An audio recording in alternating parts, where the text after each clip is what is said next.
sakit ketika bersama, adakah menunjukkan sesuatu masalah pada korang? Ini soalan real tau. Ramai yang tanya doktor Mu, doktor bersama ni sakit lah, kenapa saya ni macam ni, apa-apa lah kan. Macam-macam soalan. So, doktor Mu bantu korang.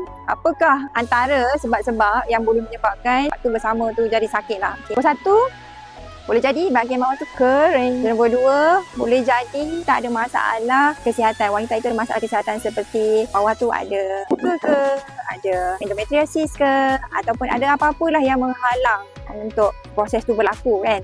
Boleh jadi ada masalah kesihatan juga. Ataupun mungkin boleh jadi ada masalah vaginismus pun boleh jadi juga. Lagi-lagi kalau wanita itu bersama kan dalam keadaan terpaksa ataupun tak cukup rasa nak bersama tu, dia boleh bersama dalam keadaan stres. Kalau kita stres pun dia boleh efek. Waktu bersama tu boleh jadi sakit. So untuk lebih detail nak check masalah korang tu, lebih bagus kalau korang dapat check dengan doktor. Jumpa doktor untuk investigate betul-betul apakah punca yang menyebabkan korang sakit sewaktu bersama tu. Karena biar lama-lama kalau kita tahu punca, insyaAllah kita boleh atasi masalah tu dan depan ni lebih mudah lah korang dapat zuriat. Sebab korang yang nak dapatkan zuriat tu, korang nak bantuan doktor Mu kan, untuk TTC dengan doktor Mu, korang boleh isi beg biru dekat bawah untuk doktor Mu bantu korang. Korang isi tahu, mana tahu rezeki korang jumpa doktor Mu, nanti kita discuss bantuan, korang pula dapat zuriat. Nak tak macam tu?